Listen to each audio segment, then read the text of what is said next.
Price is directly proportional to the supply factor. The shift rightward shows the increase in supply. The shift leftward shows decrease in supply.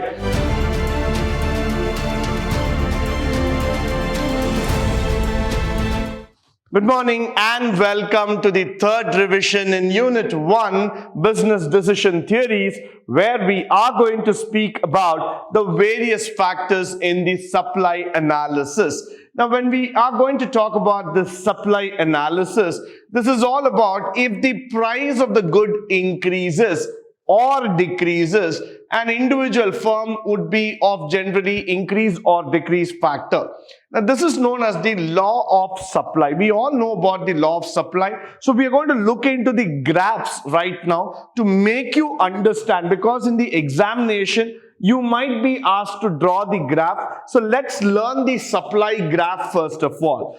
We will take the price on the y-axis, quantity on the x-axis. So I have put it here, price on the y-axis, quantity on the x-axis. Whenever we are drawing the supply curve, it will be a line sloping downwards from the right side. Always keep in your mind, it will be a line sloping downwards from the right side. Now that is the supply curve. Now let's try to understand what they are trying to say here. If the price of the good increases or decreases, so both ways, an individual supply of the good would generally also increase and decrease. So what will happen? Price is directly proportional to the supply factor.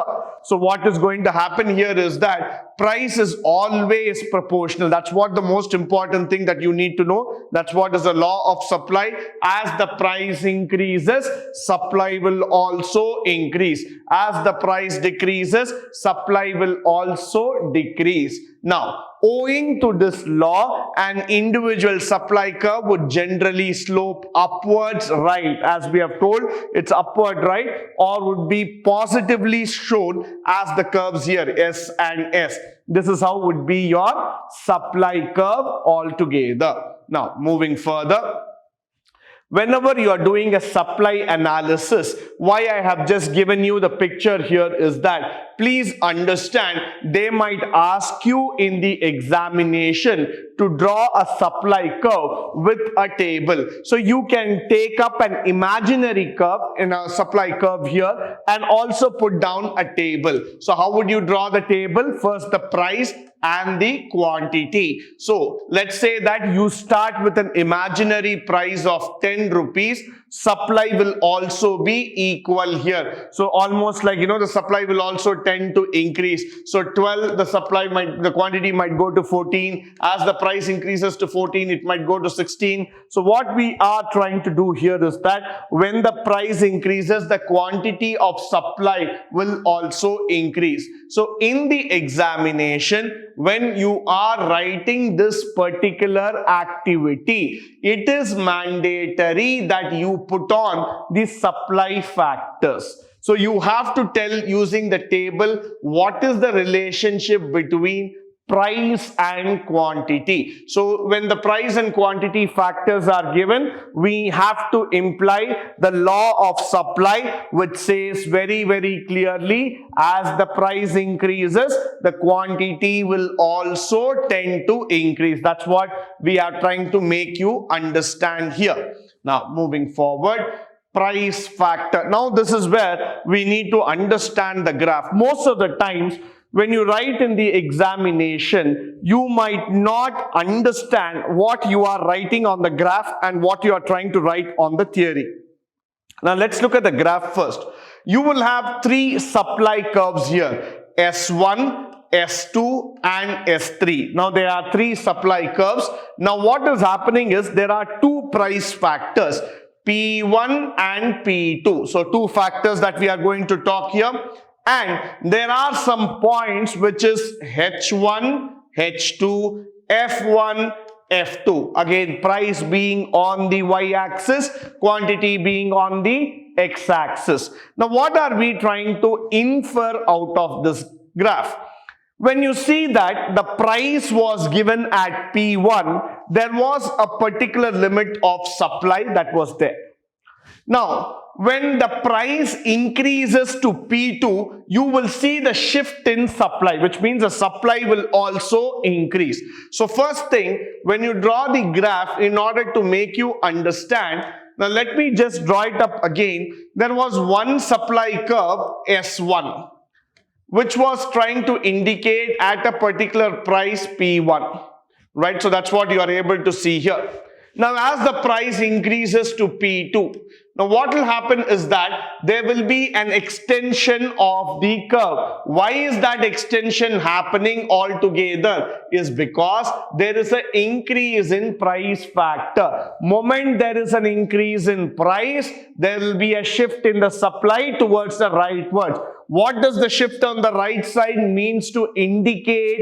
It means to say that increase in the shift of supply, increase in the supply factor altogether. Now what happens here is that, now let's assume that if the price starts decreasing, then how will you represent it in the graph? If the price starts decreasing, there will be a closer supply curve S2, which means it's a shift inwards. The shift rightward shows the increase in supply. The shift leftward shows decrease in supply. That is what has been explained in this graph. So it is very, very important for all of us to understand this factor clearly. What is that they are trying to take in supply analysis in a graphical format is that the increase and decrease in price, which is shown here. So in the exam, when they ask you how are you going to represent graphically the shift of price on the supply factor, this is what you need to do. Followed by the supply analysis also says very clear explanation, price being the PI, the supply decreases from P1 to P1 H1 at the picture shown, and it decreases from P2 F2 to the factor P2 H2. So two factors. Therefore, as a result of increase in price of cost of production, the market supply of good would shift leftward. Why? In supply, we need to understand the technological and the production factors. If the cost of production goes up for a particular good here, automatically the price of the good will also go up. If the price of the good goes up, that means the supply will start decreasing factor. Why? Because now what will happen is that he is not able to produce, then he will try to pull it inwards. Now, the most important thing is that only when the external price goes up, then they would start thinking about it. But here the supply of good would shift left from S1 to S2, S2. That's because of joining the points H1, H2, etc. Price decrease, supply will also decrease. Price increase, supply will also increase. That's the factor that we have to understand here. Moving further, the supply curve will be mostly a vertical straight line. Only when the price becomes very less, the sellers may attempt to withdraw supply from the market if the price falls further. Very interesting point to note here. When you are studying this chapter called as the supply demand analysis, there is a probability and possibility coming into picture which tries to say this factor extremely clear, that the price factor will play a very important role in supply. Now there is a good where the price of the good starts becoming very less.